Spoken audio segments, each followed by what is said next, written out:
I'm assuming you're Alfred.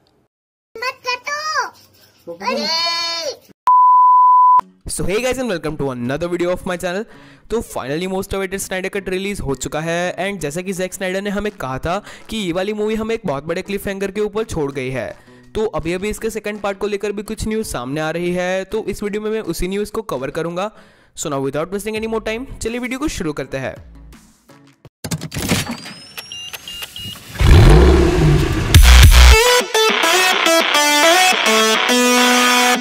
तो justice league के Snyder cut के एंडिंग में हमें डार्क साइड को दिखाया गया एंड वहाँ पे हमें क्लियरली दिखाया गया कि डार्क साइड अर्थ को इन्वेड करने के लिए प्लान कर रहा है एंड जैसे कि उसने कहा कि वो किसी ओल्ड मेथड का यूज़ करेगा। उसके अलावा हमें लेक्स लूथर को भी दिखाया गया जो कि डेथस्ट्रोक के साथ मिलकर किसी टीम को बनाने की प्लानिंग कर रहा है। तो इन सारी चीज़ों ने हमारे मन में काफ़ी ज़्यादा क्वेश्चन छोड़े हैं।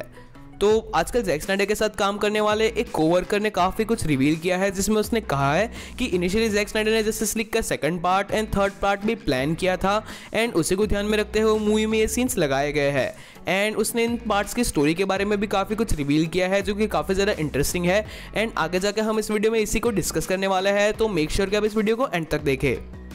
तो चलिए बात करते हैं पहले जस्टिस लीग के सेकंड पार्ट की। तो हमने देखा है कि कैसे लेक्स लूथर आर्खम असाइलम से एस्केप करता है एंड फिर वो आगे जाके डेथस्ट्रोक से मीटिंग करता है जहाँ पे वो लोग एक टीम बनाने की प्लानिंग करते हैं। तो जस्टिस लीग का सेकंड पार्ट इसी चीज़ पे बेस्ड होने वाला था जहाँ पे लेक्स लूथर एक ऐसी टीम फॉर्म करता जिसमें हर हीरो के लिए कोई ना कोई विलन लिया जाता, जैसे कि वंडर वुमन के लिए चीता या फिर एक्वामैन के लिए ब्लैक माम्बा एंड फिर बैटमैन के लिए joker and Deathstroke and in villains को लेके वो एक टीम फॉर्म करता। तो अल्टीमेटली जो जस्टिस लीग का सेकंड पार्ट था वो लीजन ऑफ डूम की टीम पे बेस्ड होने वाला था जो कि डीसी के एक बहुत ही फेमस विलन टीम है।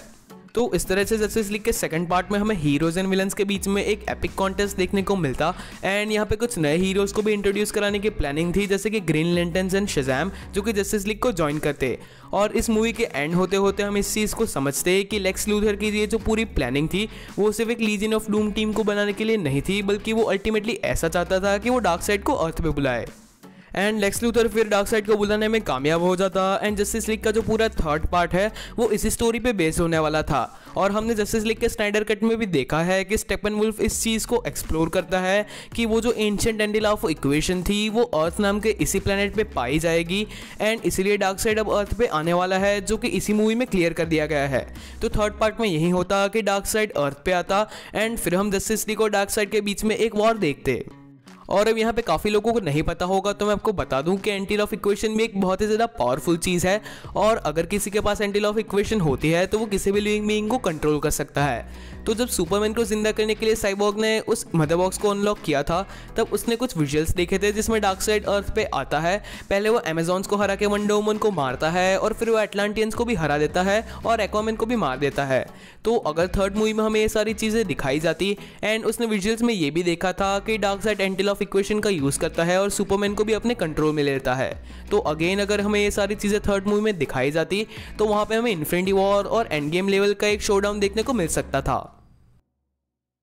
एंड जस्टिस लीग की थर्ड मूवी आते आते और कैरेक्टर्स को भी डेवलप कर दिया जाता, जैसे कि जॉन कॉन्स्टेंटिन। तो वहाँ पे शायद कुछ ऐसी हाइप क्रिएट हो सकती थी कि जो जस्टिस लीग की फर्स्ट मूवी थी यानी कि स्नाइडर कट जो हमने देखा वो एक justice league war type movie होती जो कि एक एनिमेटेड मूवी है एंड जो जस्टिस लीग की थर्ड मूवी होती वो अपोकलिप्स वॉर जैसी मूवी होती जिसके बारे में ऑलरेडी काफ़ी ज़्यादा हाइप बिल्डअप हुई थी। एंड अगर आपने डीसी की एनिमेटेड मूवीज़ नहीं देखी है तो आई रियली रिकमेंड यू कि उन मूवीज़ को जाके देखिए।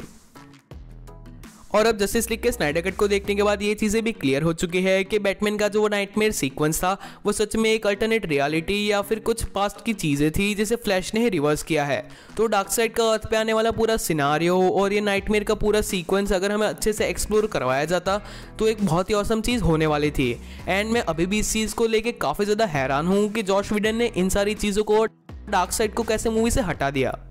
तो यार मैंने सोचा था कि स्नाइडर कट को देखने के बाद दिल को थोड़ा सा सुकून मिलेगा, बट इससे उल्टा हुआ है क्योंकि अब मैं ये चाहता हूँ कि इसका सेकंड और थर्ड पार्ट भी बने एंड शायद से ये चीज़ नहीं होगी तो उसके लेकर मैं थोड़ा सा फ्रस्ट्रेटेड हूँ। बट लेट्स विश कि इसका सेकंड और थर्ड पार्ट बने एंड अगर आप भी ये चाहते हैं तो रिस्टोर द स्नाइडरवर्स मोमेंट का पार्ट बनिए एंड इस चीज़ के लिए आप अपना छोटा सा कंट्रीब्यूशन भी दे सकते हैं, जैसे कि अगर आप छोटी सी स्टोरी डालते हैं तो वहाँ पर WB को टैग कीजिए एंड आप मुझे भी टैग कर सकते हैं क्योंकि मेरा भी प्रमोशन हो जाएगा।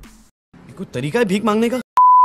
और हाँ, यहाँ पे मैंने स्नाइडर कट के रिव्यूज़ को कवर नहीं किया है, बट यहाँ पे कुछ और भी चीज़ें हैं जो कि ज़्यादा डीपली डिस्कस होनी चाहिए, और अगर आप उन चीज़ों को देखना चाहते हैं तो वो आपको डीके डायनेमिक चैनल पे मिल जाएंगी, और लिंक मैंने डिस्क्रिप्शन में दे रखा है। So that's it for today guys. अगर आपको आज का वीडियो अच्छा लगा हो तो इसे लाइक कीजिए, शेयर कीजिए, और अगर यहाँ पे नए हो तो इस चैनल को सब्सक्राइब कीजिए। तो चलिए मिलते हैं हमारे अगले वीडियो में।